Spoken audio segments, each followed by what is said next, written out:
माँ के सामीप्य में स्वामी शारदेशानंद।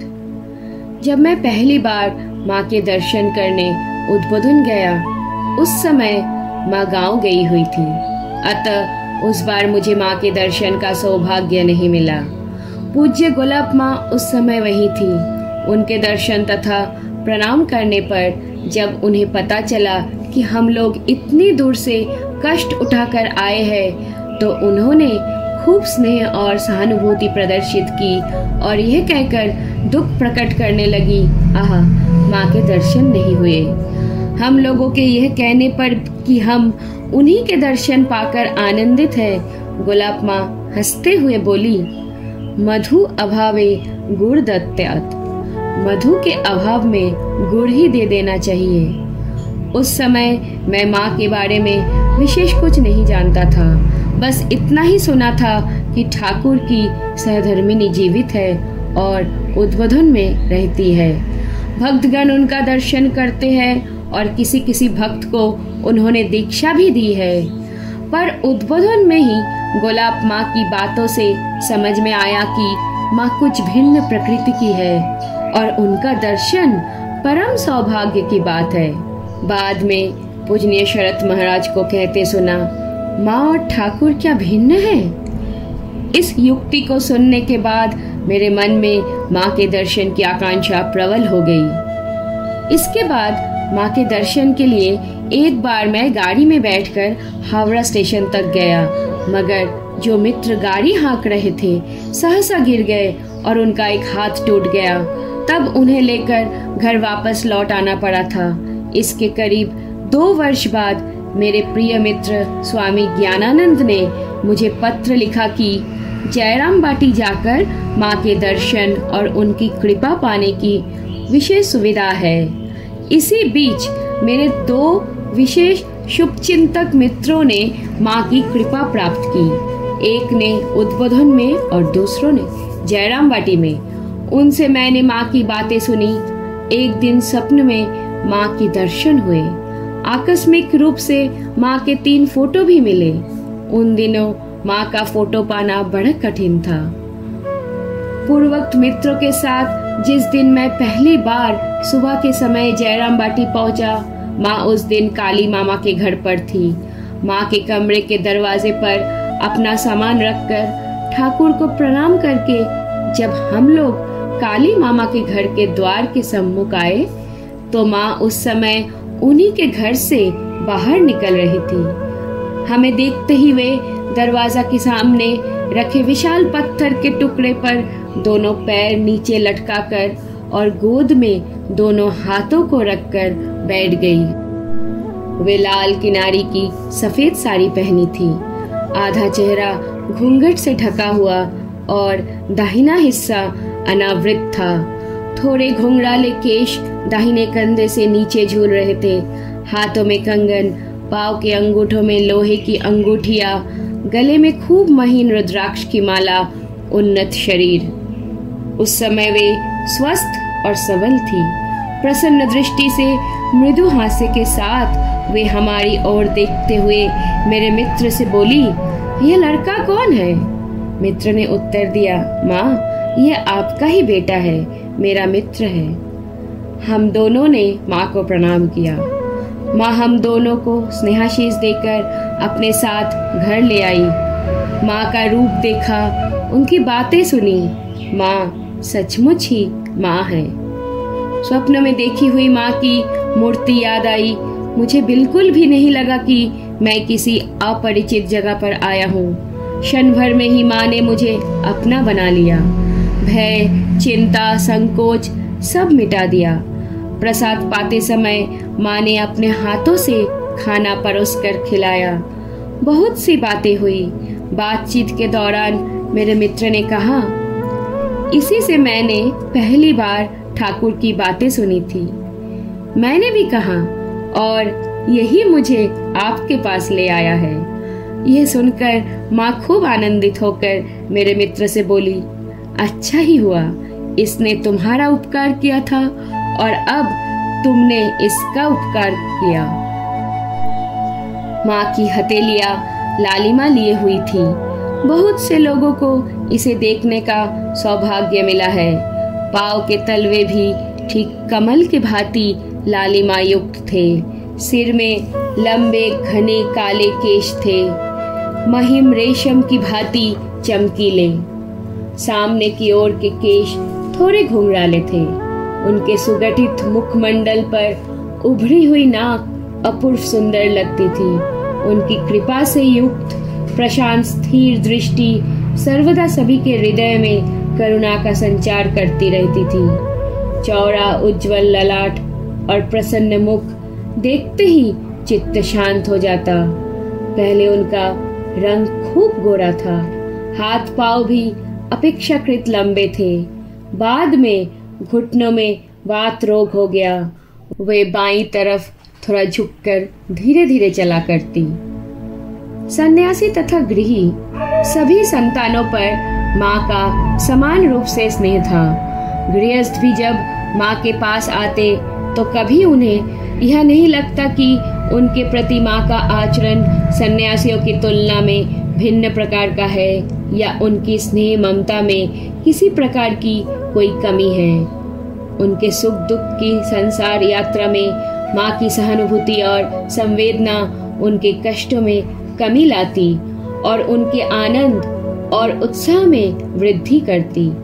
माँ सबके घर परिवार, सगे संबंधी, नौकरी चाकरी और सांसारिक अवस्था की खोज खबर रखती।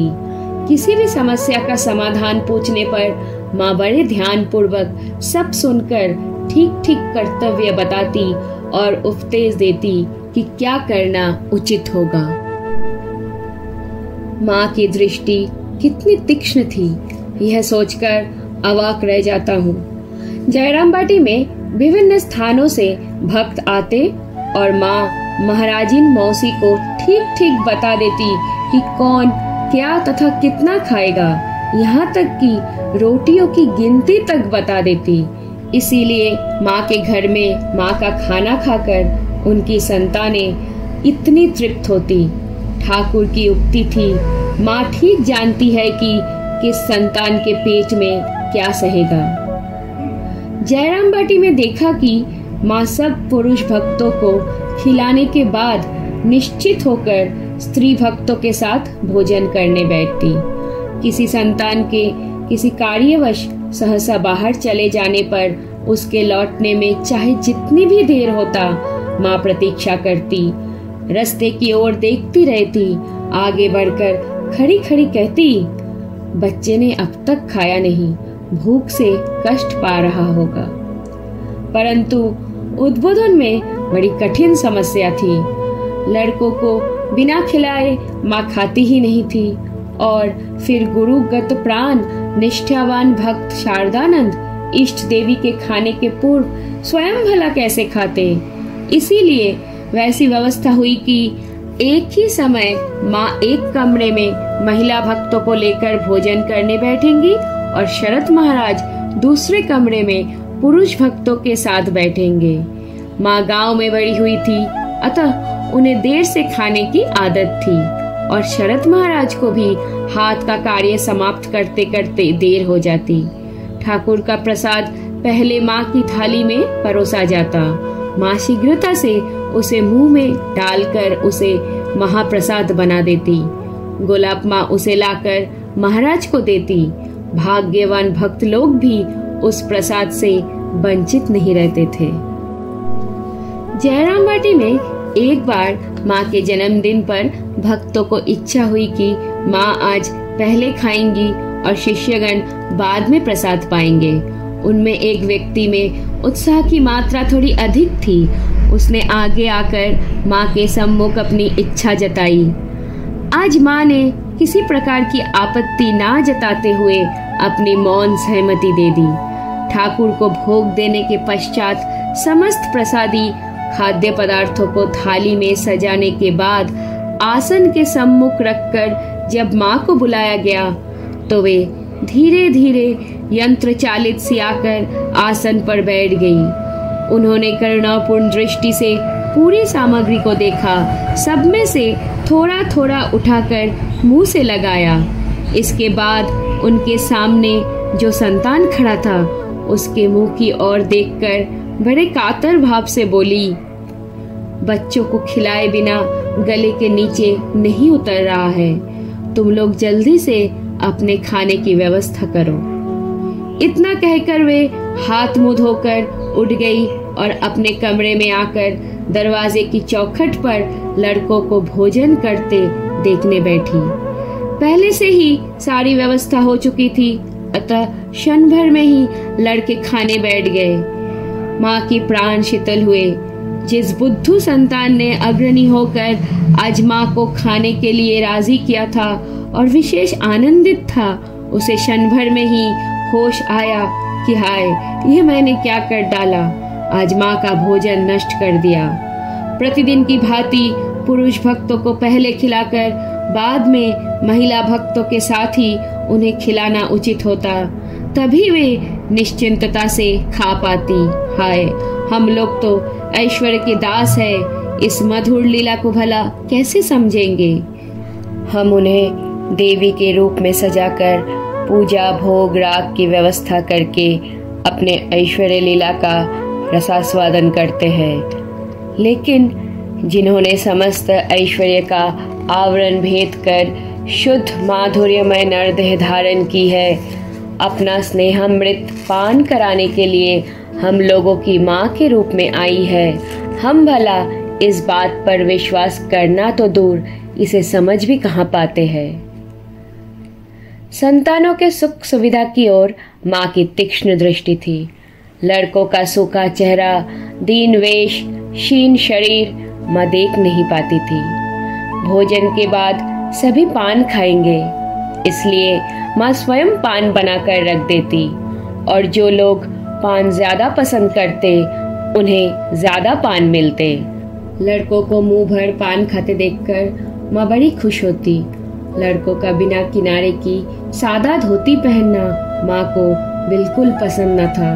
भक्त लोग उन्हें महीन किनारे वाली अनेक धोतियां देते, मगर उनकी जरूरतें बहुत कम थी, इसलिए माँ ये कपड़े बड़े आनंद पूर्वक लड़कों में वितरण कर देती।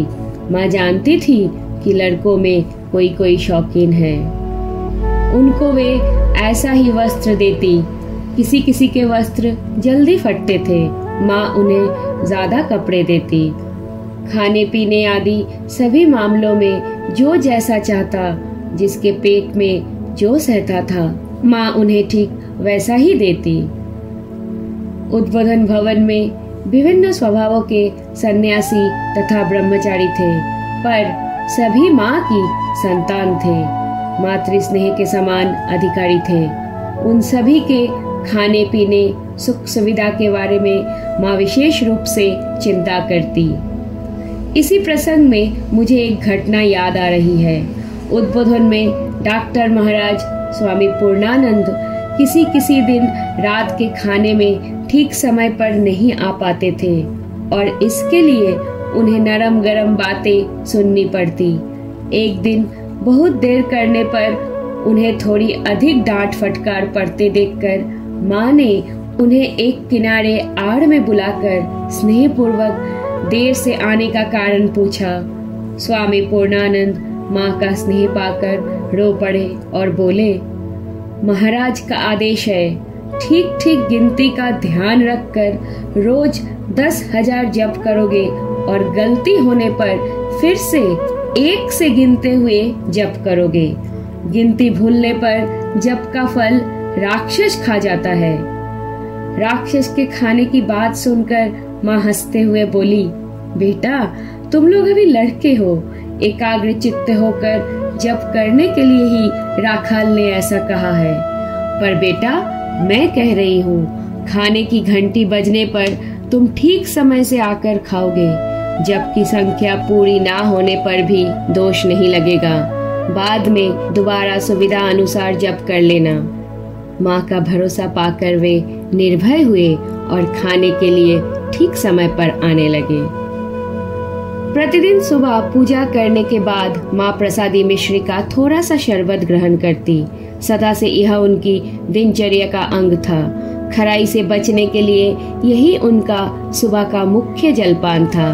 नाश्ते के समय वे थोड़ा सा मुंह में डालकर ही बाकी सब संतानों को खिला देती। जयराम बाटी की यह मधुर सुमधुर पुकार मुझे अब भी याद आती है। बेटा, समय हो गया है, आओ नाश्ता कर लो।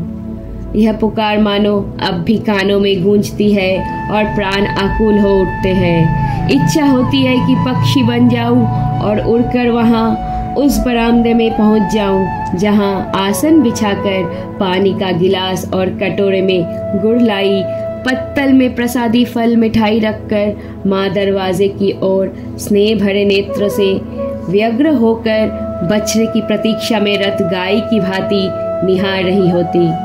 लेकिन यह सौभाग्य दोबारा लौटकर आने से रहा। पूरी दुनिया में खोजने पर भी वह मातृ स्नेह कहीं नहीं मिलेगा। लड़कों का नाश्ता हो जाने पर महिलाओं को नाश्ता देकर माँ स्वयं भी थोड़ा सा ग्रहण करती। भक्तगण जो फल मिठाई ले आते वह तो दूसरों को ही मिलता, स्वयं वे थोड़ा सा ही मुख में डालती। थोड़े से मुरमुरे से ही उनका जलपान होता। बाद में दांत गिर जाने के बाद वे मुरमुरे चबा नहीं पाती थी, इसलिए उन्हें आंचल में डालकर लोड़े से कूट लेती और नवासन बहू को बुलाकर कहती, बहू थोड़ा सा नमक मिर्च देना। जयराम बाटी में माँ के घर में साधारण मध्यवर्गीय परिवार के समान खाना बनता। सुबह मुरमुरे, दोपहर में मध्यम श्रेणी के चावल के भात, उड़द की दाल, पोस्ता, एक तीखी सब्जी, थोड़ी चटनी और कभी कभी शाक, रसेदार सब्जी या तली हुई सब्जी बनती। कभी कभी कुछ अन्य चीजें भी रहती। जितने दिन माँ का शरीर स्वस्थ सबल था वे स्वयं ही खाना बनाकर परोसती। बाद में जब उनसे काम नहीं हो पाता था तो भोजन के शुरू से लेकर अंत तक बैठकर देखती रहती। देखती कि आसन, पत्तल, जल आदि सब ठीक ठाक साफ सुथरा है या नहीं, गिलास में पानी कम या ज्यादा तो नहीं भरा हुआ है, पत्तल आसन के ठीक बीचों बीच रखा होना चाहिए, आसनों को बहुत पास पास ना लगाया गया हो, बहुत दूर दूर भी नहीं और उनके बीच समान दूरी हो। परोसना आरंभ हुआ। माँ की मधुर पुकार कानों में पड़ी, समय हो चुका है बेटा, जल्दी आओ, पत्तल में भात पड़ चुका है, आओ खा लो। लड़कों को आने में थोड़ी देर हो रही है। हाथ का काम खत्म किए बिना वे नहीं आ पा रहे हैं। माँ पत्तल के आगे बैठकर आंचल से मक्खियाँ उड़ा रही है। लड़के खा रहे हैं। माँ के चेहरे तथा आंखों से आनंद मानो छलक रहा है। मधुर स्वर में पूछ रही है, कैसा बना है? किसी के पत्तल में भात नहीं है, किसी में दाल कम है। देखकर जिसकी जैसी रुचि है उसी के अनुसार माँ सबको भरपेट खिला रही है। किसी नए भक्त बालक के हृदय में आकांक्षा है कि माँ का प्रसाद मिले। माँ ने उसे समझा बुझाकर पहले ही खिला दिया। बोली, अभी बैठकर भरपेट खा ले, मेरे खाने में अभी देर है, मैं तेरे लिए प्रसाद रख दूंगी, बाद में तुझे मिल जाएगा। दोपहर में माँ थोड़ा दूध भात भी खा लेती। उस दिन सभी सब्जियों में से थोड़ा थोड़ा मुंह में डालने के बाद एक कटोरी में दूध लेकर उसमें थोड़ा सा भात सान लिया। उसमें से थोड़ा सा अपने मुंह में डालने के बाद उन्होंने प्रसाद प्रार्थी भक्त को बुलाया। उसके आ जाने पर वे प्रसन्न होकर बोली, बेटा ये लो, प्रसाद मांग रहे थे ना, बैठकर तृप्ति पूर्वक खाओ। संतान के प्राण शीतल हुए। माँ को भी परम आनंद आया।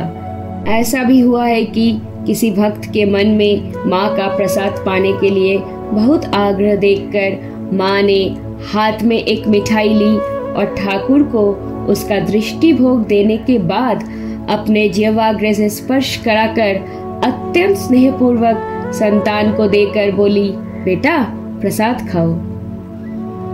माँ के जयराम बाटी के घर में रात को खाने में रोटी, सब्जी, गुड़ और थोड़ा सा दूध रहता था।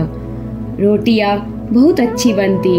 माँ स्वयं अपने हाथों से आटा सानती, खूब मुलायम होने तक गूंथती रहती। संध्या के बाद ठाकुर को भोग देने के बाद वे भोजन को अच्छी तरह ढककर अपने पास लिए बैठी रहती ताकि ठंडा ना हो जाए।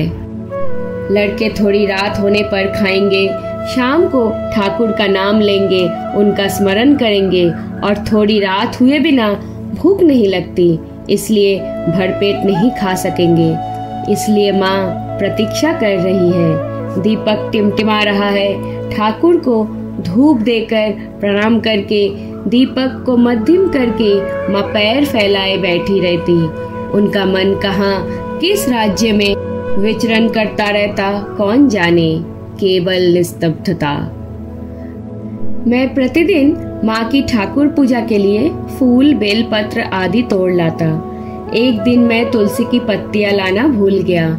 इस पर माँ अत्यंत दुखी होकर बोली, तुलसी नहीं लाए? तुलसी कितनी पवित्र है, जिसमें डालो उसी को शुद्ध करती है।